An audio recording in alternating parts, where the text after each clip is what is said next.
them carefully. Now I want to talk about briefly negative traits, some negative traits. The first one, give me Philippians 2 and 4.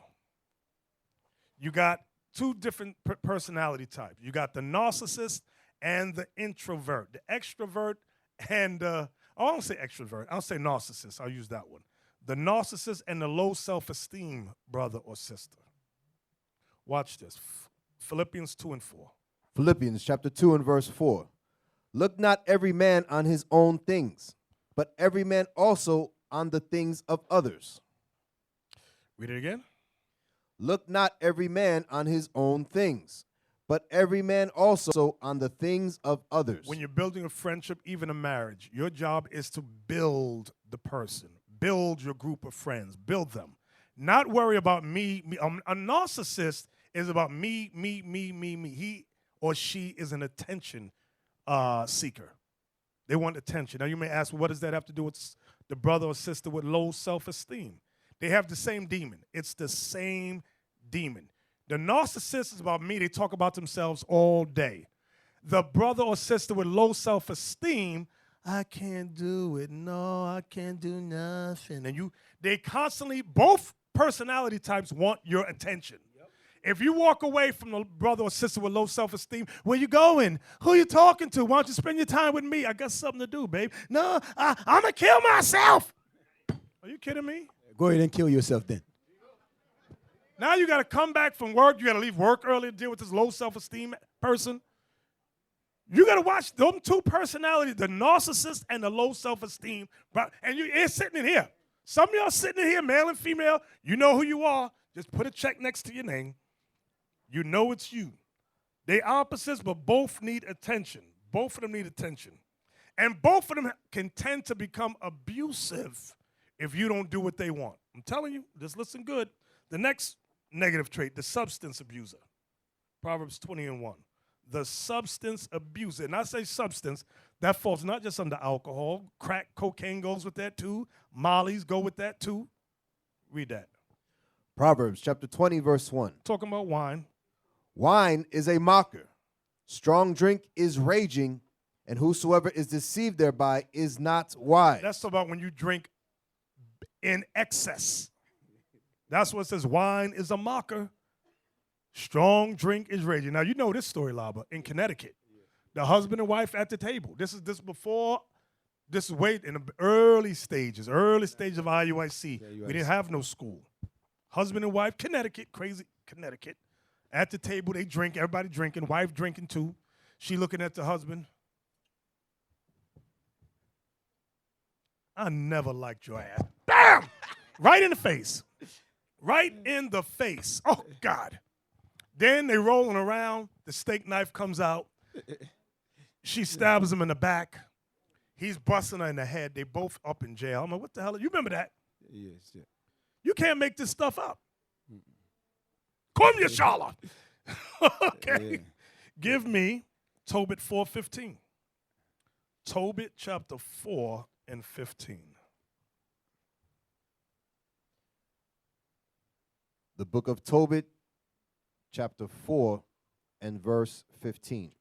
Do that to no man which thou hatest. Do that to no man which thou hatest. Is that it? Tobit 4:15? Yes, sir. I'm not looking at it. Go ahead. Drink not wine to make thee drunken. Drink not wine.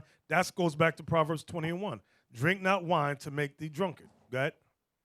Was that it? No. Neither let drunkenness go with thee in thy journey. Neither let drunkenness go with thee in thy journey. So the Bible is against excess. Excess of wine, excess of strong drink. Okay? Give me Titus chapter 2 and verse 6.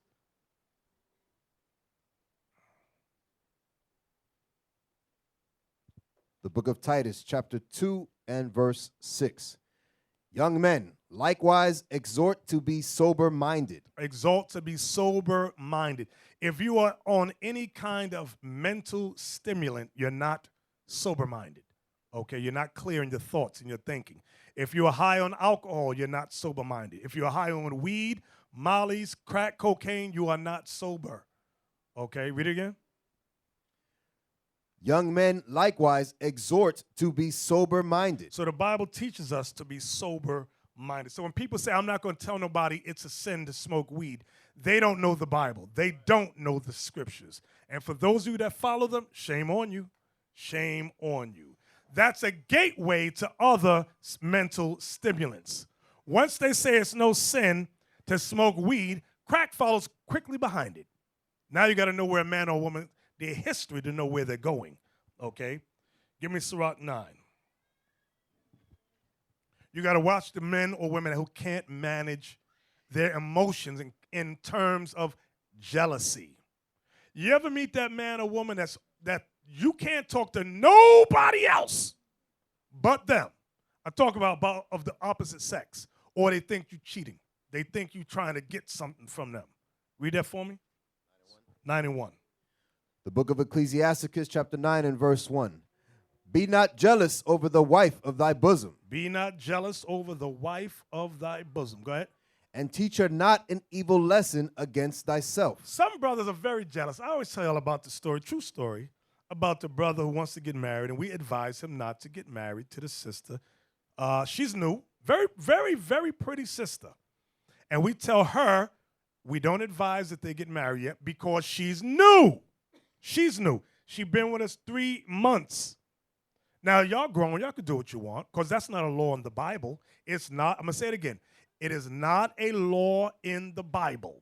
That's a rule we set up. You don't have to obey it if you don't want.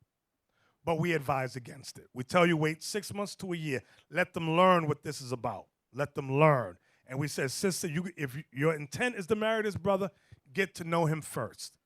Pray and prove. Pray and prove. Does anybody listen? No. What happens? They get they do the nasty, they get married. They do the nasty, they get married. Sister comes up, she's on the cooking detail. She brings Deacon Lamba something. And the dude, the married dude, why you bringing Deacon Lamba some food?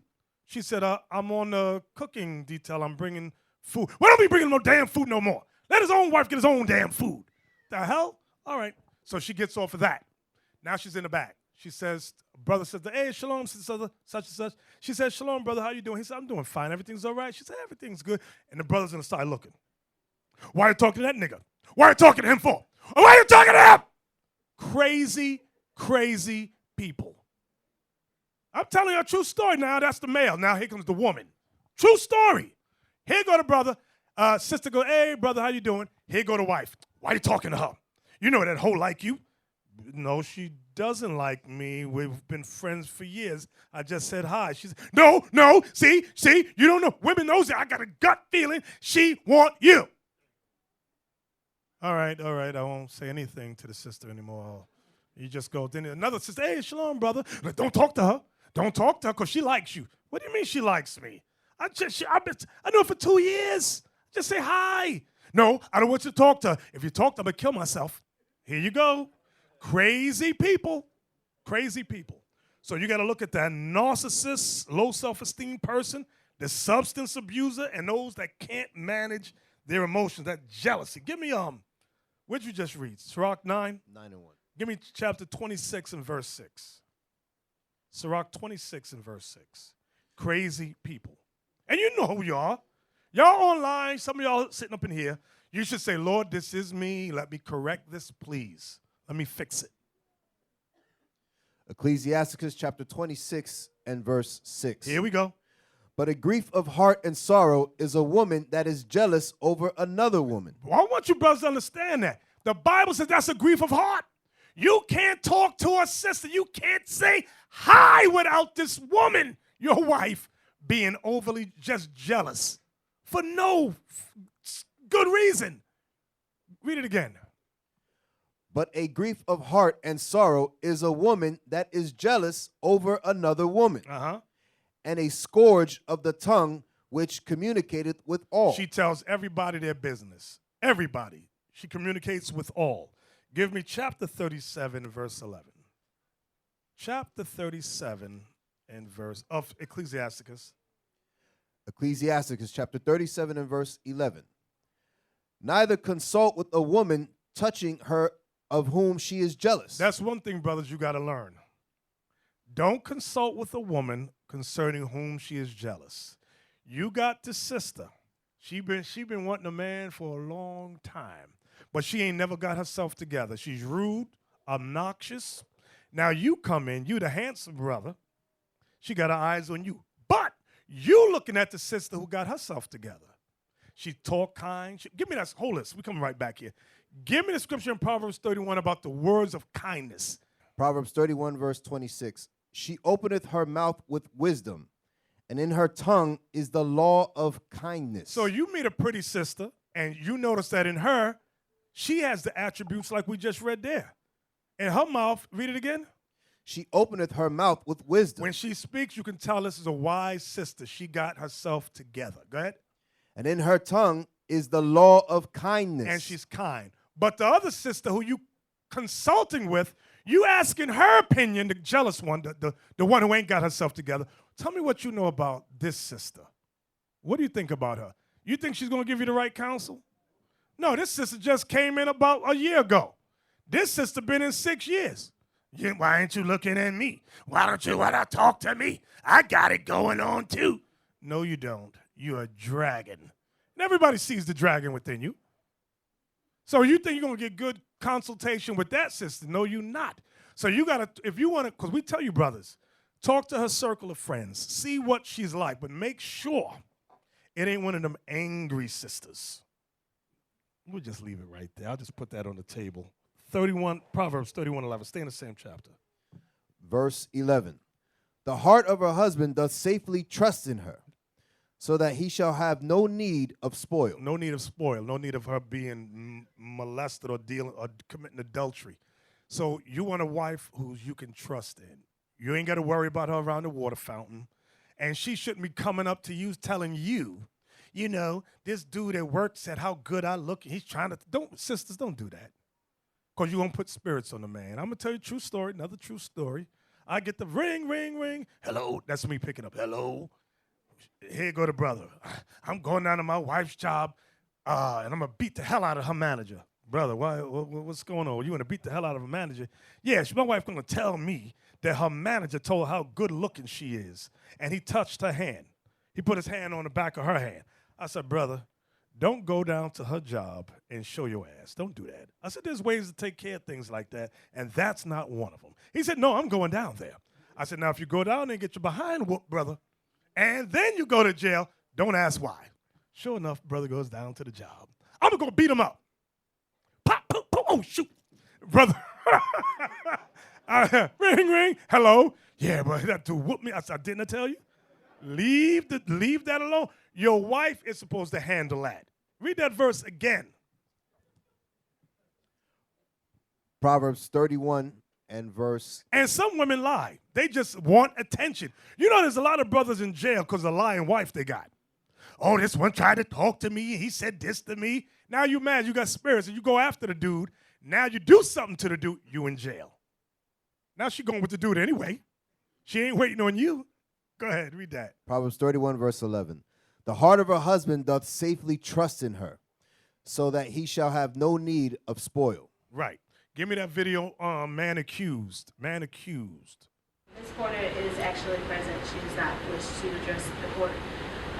This occurred early this morning on April the 1st. Ms. Porter was actually, she had actually removed herself from the home they were living together this past weekend. He actually didn't know where she moved to and actually found out she went to actually return him some money that she owed him. He got irritated and angry over the furniture that she had took from the home. And then it turned into the heated confrontation. He forced her to drive to the other location, took her out of the car, tried to break her neck, wrapped around her neck. She has stab marks to her face, to her feet. She has a broken ankle. She has bite marks. He also grabbed her hair and told her that she thought that she was too pretty and attempted to burn her with the stove. While the 5-year-old daughter was present all at the same time in the backseat. It was also stated that he told her that he would drive the car over the bridge and that they will all die tonight. Wait, did y'all hear what she said? That he would drive the car off the bridge and they would all die. Imagine you got a husband like that. Read on. I mean, go on. As well as she did say to me that she felt last night that her life was really in danger and that she felt like she really was going to die in front of her daughter. And the daughter is the basis for the charge of unlawful neglect? Yes, sir. Okay. They were living together at the time? That's how it's criminal domestic violence? Well, they had the child in common. Okay. But they were living together. She moved out this past weekend to get away from previous criminal domestic violence situations that they had, so that she could, just get away from the situation and avoid any more further criminal domestic violence. I understand. Okay. Thank you, ma'am. Choose your words wisely if you do want to say anything, because anything can be used against you.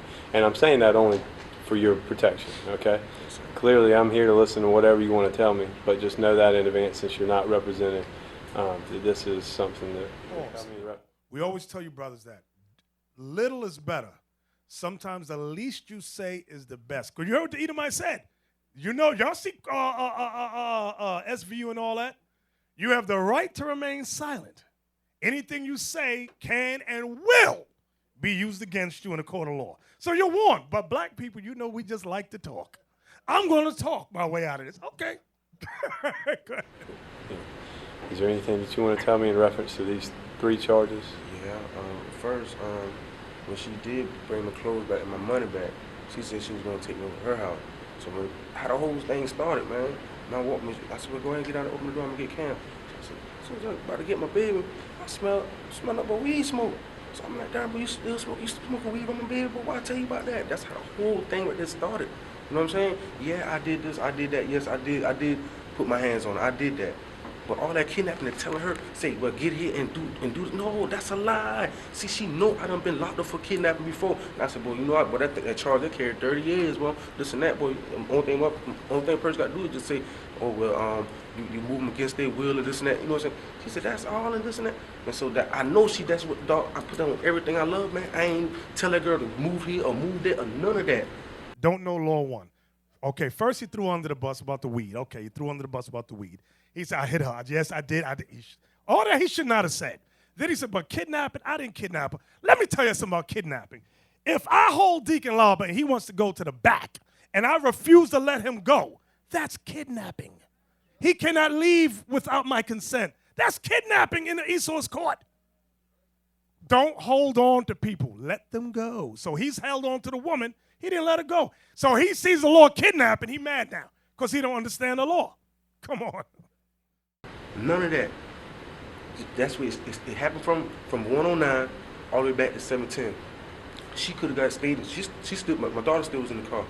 She stayed in the car with my daughter while I went in the house. She still was there. She could have pulled off. She wanted. She had the keys. Come on, man. That's how the whole thing started, man. Okay.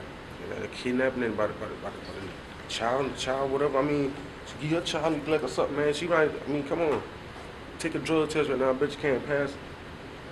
And for some of you brothers, he said the woman was smoking weed around his daughter. Okay. There's ways around that. If you so that mad, don't get into the fisticuffs with her. Don't hold her against her will. Don't move her from point A to point B because you mad. All that's going to come, Esau got laws for all of them things I just mentioned. Don't do that. Okay, you're going to end up just like, now I know you get mad. You come home, your wife is smoking weed, you want to bust her upside the head. Don't do it. All we can do is warn y'all. You got to know who you marry before you marry her. Come on. You don't stop. I'm sorry. You don't know how to do weed? Change her whole environment. Find her a new circle of friends. Make sure there's no weed in the community, in the area. Well, I don't know about community, but in the area, wherever. You got to change something to make things right. Go ahead. Express my concern why I feel like his bail should be denied. This has been an ongoing problem. I feel like he is a risk to my daughter's life. I think he's going to kill her. And if she didn't call 911 undercover without him knowing to save her life, he would have killed her last night. And she works. She has a daughter to take care of. You know, she tried to get away from him several times and was unsuccessful. And this is not the first time he has threatened me just to find her. And I know if you don't denounce Mom, he is going to find her because he tried. This is mommy. The daughter is scared to come out. Again, you got fear. Why they don't want to press charges? You got fear, finance, or maybe children involved. This is why sometimes you need your parents. You need mommy to come up and speak on your behalf because you're too dumb to deal with the dude. You know why you're too dumb? Because of this. The mic. Go ahead. To find her. Last time during the ice storm when she disappeared, he called me and threatened me and all kind of stuff because I wouldn't tell him where she was at. So I know he's going to try it. He's going to kill her next time. That's why I don't want his bill to be denied. And he even said it. He told me himself, I'm going to kill her and then kill myself. He said it out of his own mouth. And she works for a doctor's office. I'm a nurse. You know, I see this thing too many times at Rickson. I work for the trauma team. I see it all the time. So thank God my daughter called 911. Thank God she got the courage to hide it under the thing and put it on speak. Thank God. Because she wouldn't be here today. And that's what he wanted to do. And he said he was going to do it. Yes, ma'am. Thank you. So I don't, please, don't let him out. I understand. Trying to get somebody 30 years. She worried me. Mama never got along. Mama never got along. I understand. All right, Mr. Garner, do you think it's appropriate at this time to deny bond? The circuit court judge, you will have a chance to speak with him through your attorney to have your bond reheard, okay? So you will get another chance to have, if possible, for them to hear it, okay? Yeah.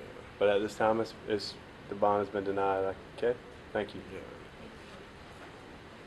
You got what you want, man. You're good. I ain't man, listen, she lying and stuff, man. Smile what you want.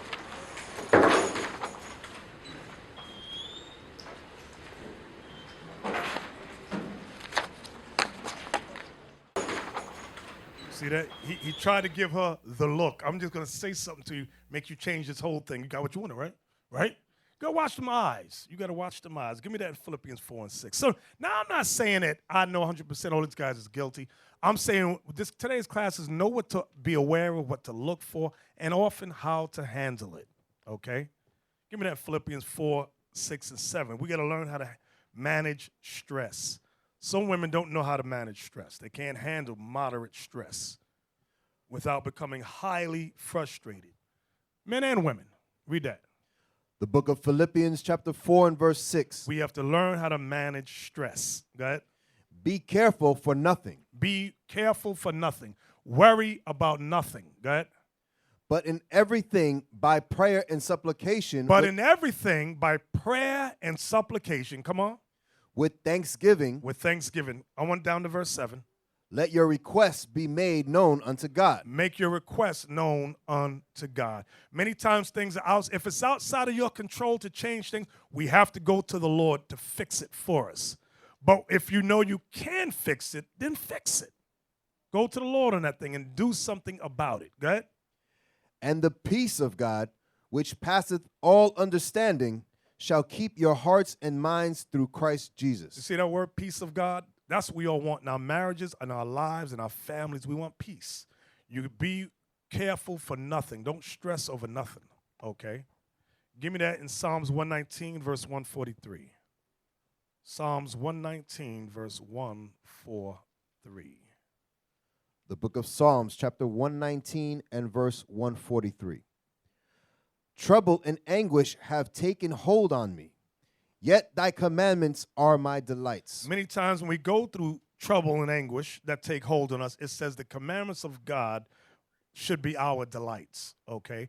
When you are with a man or a woman and you're interested in marrying them, you want to see if they are stress managers, if they can handle stress, or do they lose their mind? Do they go off the deep end, okay? Sometimes people go off the deep end. We got to learn to control, okay? Yeah, another sign, if you are sisters, this is another sign for a crazy brother. If he holds you too tight or squeezes you, physically I'm talking about, that's a sign of somebody that wants to control you. Not a little bit. He wants to control every bit of you. I'm talking about that brother when he hugs is real tight. When you go somewhere, his hand is on your hand, he got you. You brothers know what I'm talking about? See, the crazy brothers know exactly what I'm talking about. he got you. He said, I'm gonna control your whole life. Yeah, the crazy brother said, Bishop, yeah, Bishop revealing my spot. He's Yeah. telling my spot. But you know how the woman interprets that? The woman will interpret you holding her real tight as love. He loves me. He's giving me all the attention. No, dummy! He's trying to control every iota of your life. Yeah, and then here you go. Here's more proof of that. Not only is he squeezing you real tight, the woman says, hey, babe, I want to go see this movie. He says, no, we're not seeing that movie. We're going to see this one. So you go, okay. Then you go, hey, babe, you want to go to a restaurant? He goes, yeah. You say, I want to go to this one. He says, no, we're going to this one.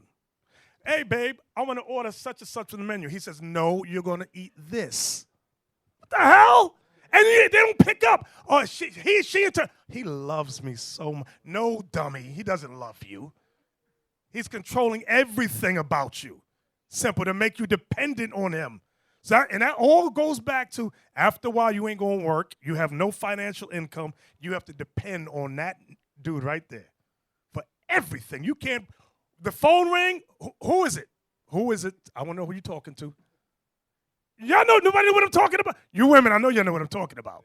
The crazy man syndrome. Hey, Bishop, they know because there's a lot of sisters who were here that turned like that. You know the sisters that when they first came and they were single, they were shalom, shalom. Yeah. And as soon as they get married, they can't tell nobody hi no more. Exactly. Okay? They can't talk to nobody. There's a lot of sisters in here that's the way they are. As soon as they got married, their whole demeanor changed. Exactly. And they think they're in a loving relationship. You're in a controlling relationship. Because how we was your brothers before, and now we niggas you got to stay away from. That makes no damn sense. We had that in one of the schools. One of the leaders there, his wife could not talk to anybody. Yep. And when we questioned her about it, she act like I don't know nothing y'all talking about. Mm-hmm. Y'all need to leave me alone. Okay? He had her like a trained slave. And she was in the Friday night class every single week like clockwork. Okay? And she turned into a trained slave. I know exactly what I'm talking about. Exactly. I call it a trained seal. He hold up the hoop, she jumping through it. And even the clothes. Now, I'm not talking about fringes border blue. That's normal. But I mean, let's say she want to wear the blue dress. He says, no, wear the green dress. She can't wear nothing she want to wear.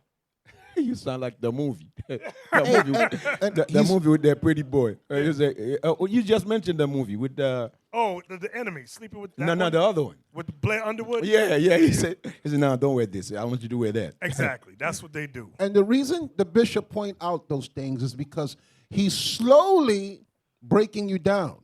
So he'll control the movie. He'll control what you eat. He'll control what you wear. And then you start saying in your head, that's my Lord. Mm-hmm. No, you're his slave. Right. It's not your Lord. Okay? But sisters call us like that all the time. And I tell them, look, just watch online. Don't come here with none of that. Because there's nothing we could do to free you from that mindset. He already took control of your mind. Next thing you know, he want to fight us when we trying to reprogram you to make you into a productive citizen of the Most High. And he got you as a trained slave. No, stay back there and stay where you are. And when you're ready to break free from him and get your mind right, then call back. There you go. Give me that video, domestic violence PSA. A brand new, powerful PSA concerning domestic violence will air during the game.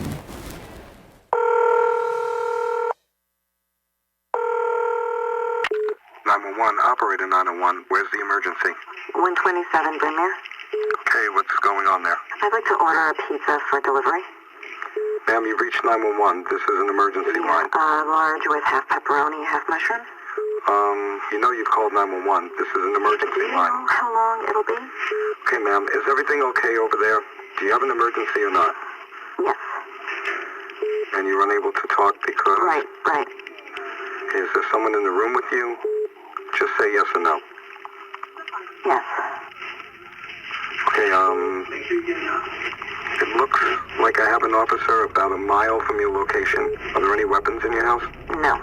Can you stay on the phone with me? No. See you soon. Thank you. So you saw what she did to call her. She told her man, obviously she's ordering pizza, babe. I'm going to order you some pizza. And the guy on the other end is like, this is 911. She said, yeah, I'd like a pizza. But he picked up after a while, but at least she was smart enough to know what to do to get out of the situation. Okay? Play the rest. Let's see what else was there. I don't know, that really shook me. I think it's really powerful. Rachel, that PSA, it's powerful. When will it air in the Super Bowl? Yeah, it's really well done. It's done by an organization called No More. It's going to air during the game. Now, the 60-second version is what's been put out there and what's online. A 30-second version is what will run on Sunday, but still, it's going to affect a lot of people. The NFL is actually donating that time. Super Bowl ads, a 30-second ad is currently going for $4.5 million. I think the NFL probably got a discount from NBC, but still, it is a sizable donation for them to make this kind of statement, and says a lot about their commitment here. They have definitely made strides, Carol. There is no doubt about that. You cannot look at where they were a year ago to where they are now and not think that there has been progress. There is, of course, always more progress to go, and we expect to hear more about that from Roger Goodell when he gives his State of the Union address tomorrow. Okay, so Coy, that PSA affected me, but will it affect the people it needs to affect, do you think? Absolutely, and it starts with the players. I spoke to many last night asking them if they had seen it, and those who had stopped, paused, took a deep breath, and one of the words they used was powerful. A lot of the league's teams have already had seminars dealing with domestic abuse issue. Even the people at the league's network, the television network, NFL Network, they have had a 2-hour seminar just 2 weeks ago where everyone up to the highest levels of executives had to sit down and have a seminar and get educated about this scenario. And Jerry Angelo, a Chicago Bears GM, he said not so long ago, former GM, he said that the league, in hundreds and hundreds of cases, would turn a blind eye to domestic abuse issues, and he regretted not taking action. Well, now we're seeing this. This could be the impetus for great change within the league and maybe help save some lives in the long run. A year ago. Okay, give me the next one, bond denied. Give me that video about bond denied. I told you before, love at first sight is the first sign of mental instability. So the defendant and the victim in this matter, our boyfriend and girlfriend, cohabitated together. They got into an argument that night after she had come back from eating dinner. At some point, he was punching her in the stomach and the face, and at one point, he goes into the bathroom and gets a bottle of rubbing alcohol. He poured the bottle of rubbing alcohol on her head approximately 3 times. In the beginning, the victim thought that the defendant was trying to blind her, so she was covering her eyes and she was asking him, not to do that. And the victim thought that she was trying okay, they got in an argument at dinner. They get home. Not only is he punching her in the stomach, beating her, he gets alcohol, rubbing it, and pours on the woman's hair. I wonder what that's for. Go ahead. At some point, he gets a lighter and starts playing with the lighter around her. He continued to dump alcohol on her, and she, at that point in time, thought he was going to kill her. She begged him for her life, but at one point, the defendant decided that he was going to light her on fire. He had the lighter, the alcohol that he had dumped on her caught on fire. Her shirt was on fire. She eventually ran into the bathroom and was able to get the shirt off of her and get the burns, get the fire out. She then went to her car and called police. This defendant did, she said that he got some cocoa butter and also got some butter out of the refrigerator and attempted to put some stuff on her arm for her, begging her not to call the police. Stop. He begged her not to call the police. He lit her on fire. He lit her on fire. See, then comes the sweet talk. Babe, you know I love you. You know I didn't mean that. I was just playing. And some of you women, they need a sign that says stupid. Stupid as hell, and put some of the pictures under it. Bing, bing, bing, bing, bing. And as the dude's pouring alcohol on her, she's saying, why are you doing this? Stop, stop, no. Are you stupid? I don't know about you. I don't know. Maybe it's just my mind how it works. You're not pouring alcohol on me, and I'm going to sit there, stop, no, don't do it. Why are you doing this? Don't do that, honey. The hell is this? Then he going to try to fool somebody, don't call the cops on me. Go play on. She had to eventually she went to the Trident Regional Medical Center. They sent her to the Augusta burn unit. She had to spend several days in the Augusta burn unit. She underwent 4 hours of surgery, had to have a breathing tube placed down her throat. She is now in the courtroom with us today. She's got gloves on her hands. She's got a temporary vest that she's wearing now, but she's had to special order a vest that's going to cover up her burns that go all the way up to her neck. Your Honor has seen photographs of the injuries. They were quite severe. The defendant, or the victim, is in grave fear for life. She's afraid that if he is allowed out on bond, he will come back to kill her. We would argue that he's not a flight risk. He's a lifelong resident. He's here with his mother, his father, 2 other members of his family. His employer is also here. His name is Joseph Sumter, and he does work for him. Joseph Sumter owns a landscaping company, and Mr. Glenn works for him. And Mr. Sumter is just here to support him and let the court know that if he is released, that he does have a job that he can go back to. Your Honor, we would also argue that while this victim says she does fear for her life, outside of that, there is no danger to society. What I will submit to you, Your Honor, is that they live in different cities. My client lives in Bowman. It is my understanding that she lives in Santee. So we think this might be a case where GPS electronic monitoring might allow Mr. Glenn to get out to work and to help pay for his defense. And the monitoring will allow her to have any protection she may feel that she needs from him. Of course, Your Honor, you know and I know that at this point these are all allegations. My client has a different rendition of the facts. So we just ask that you would set a reasonable bond, Your Honor, that will allow him to get home and to go back to his job, and his family is not opposed, he's not opposed to being fully responsible for the cost of electronic monitoring. I believe he's a danger to the community, and I think there's not bar. Well, she said, thank you. She said he's not a danger to society, the lawyer. She also said that that's her rendition. He has a completely different rendition.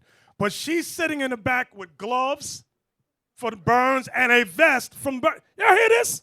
So what do you mean? What, somebody burned her. Did she burn herself up?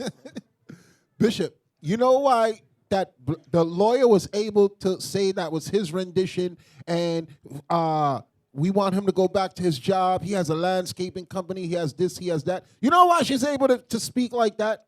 Because this court system knows that they can move you based on your sympathy.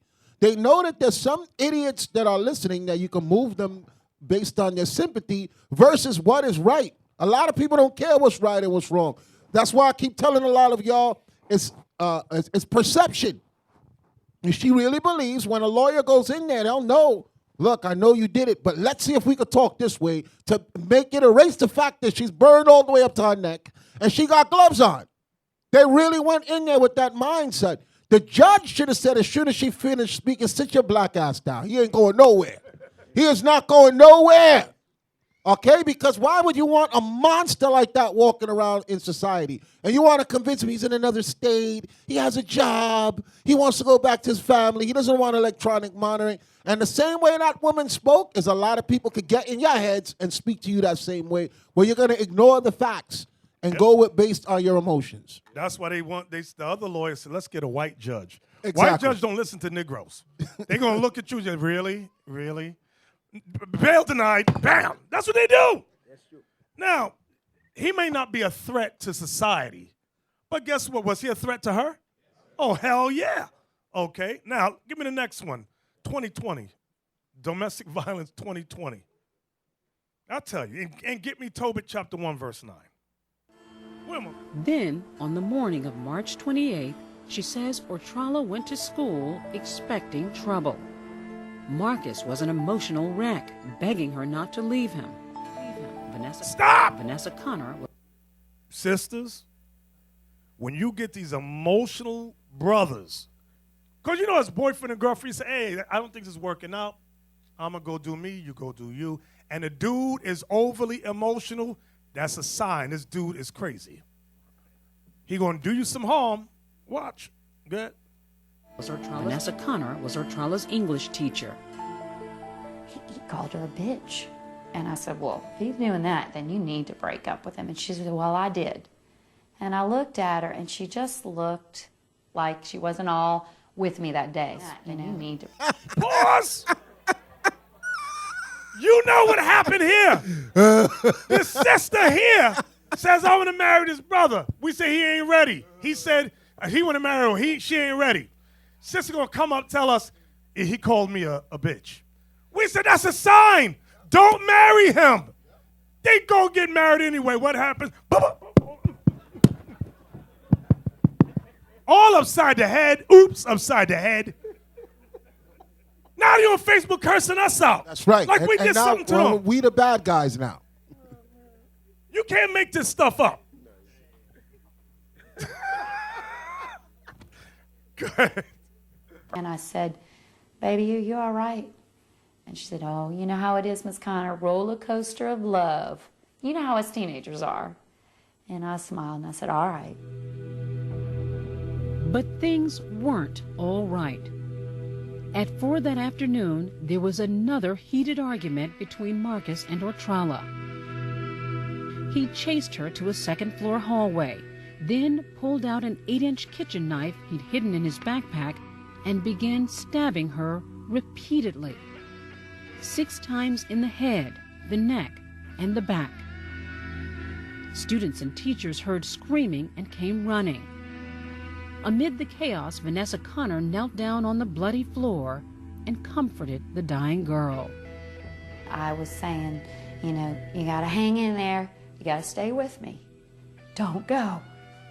And it was just the hardest thing I've ever been through. And Jackie was still talking to our school nurse. And Jackie looked up at me and she said, Miss Connor, I don't have a pulse. I'm losing her. I looked at Jackie and she said, she's gone.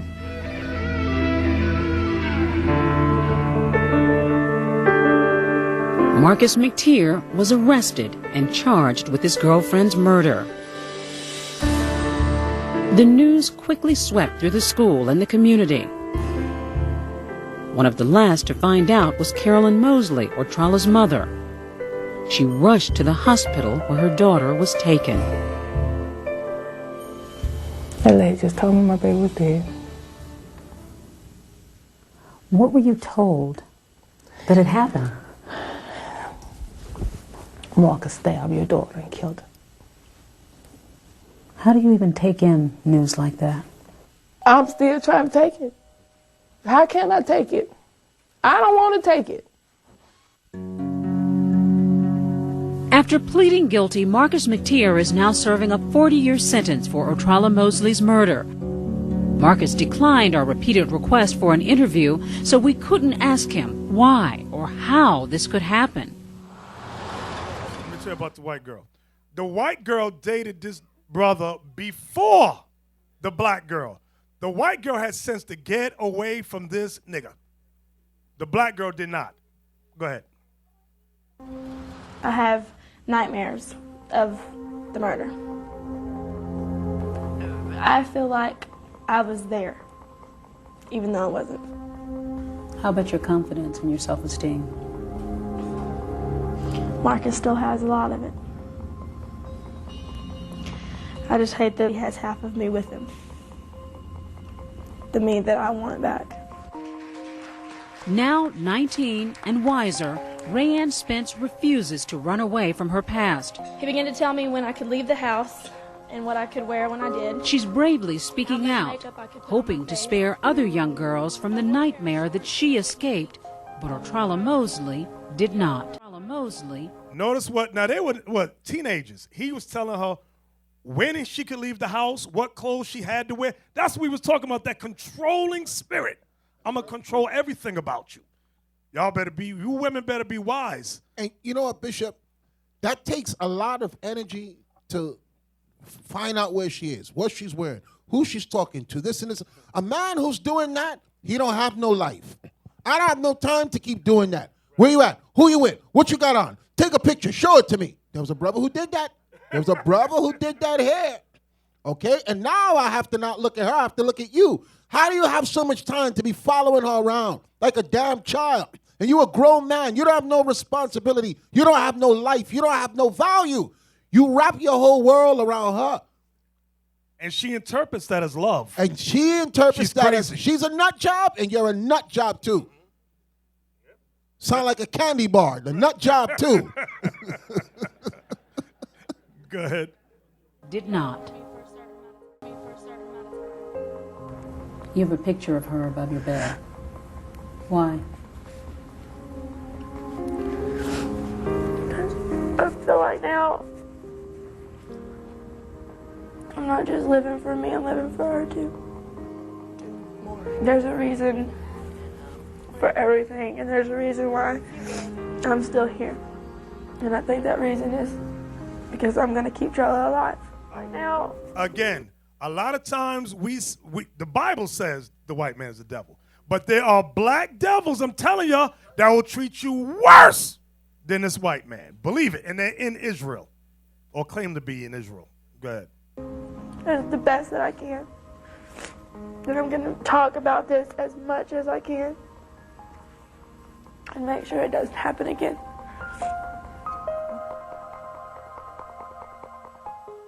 Alrighty then. Give me Tobit 1 and 9. Give me that. The book of Tobit, chapter 1 and verse 9.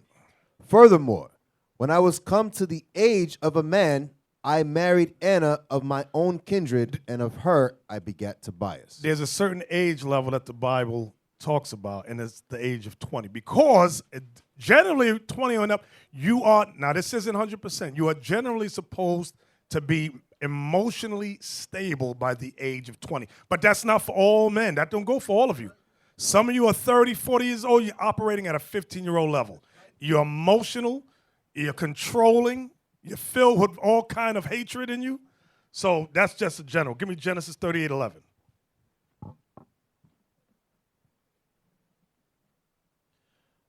The book of Genesis, chapter 38 and verse 11.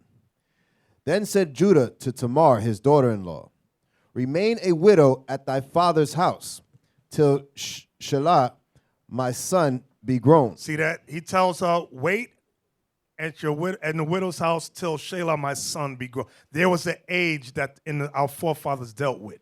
An age of mental stability, emotional stability. Okay? Now, give me 2 Thessalonians 3 and 12.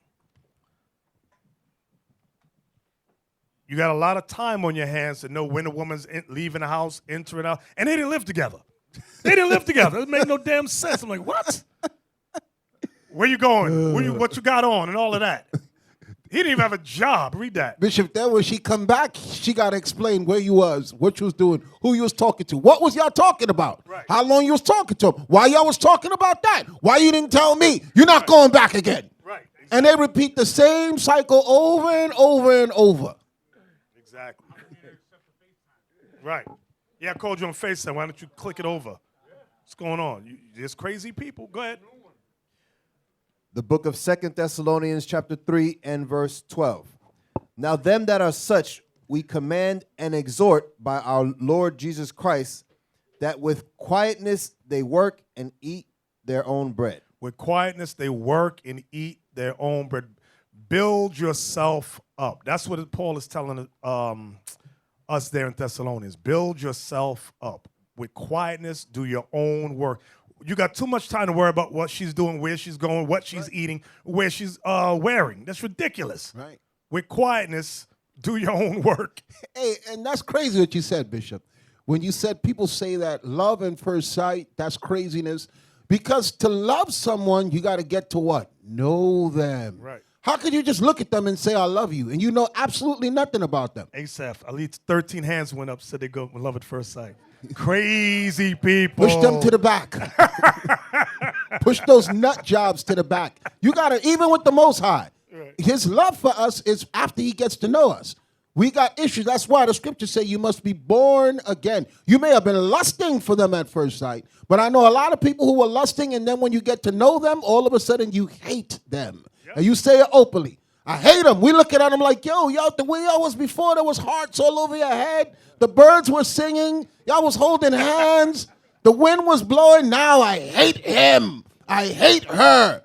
Okay, it was lust at first sight, not no damn love. Love take time. Okay? Exactly. We used to scream black power while heroin was pushed. But at the end of the day, nothing's in vain. IUIC has been given a vision. The tents of Judah has risen. Many has attempted the mission, minor murmuring, omitting, and missing the mark. Just reading that he had the flame of fire in his eyes gave us the spark. We on Paul's mission. We out on the road, purple and gold, from Mexico, Cuba, Haiti, Ghana, Sierra Leone. 144,000 boots banging, concrete crackling. These are our men repented at heart. The scriptures is proof. IUIC, we deliver the truth.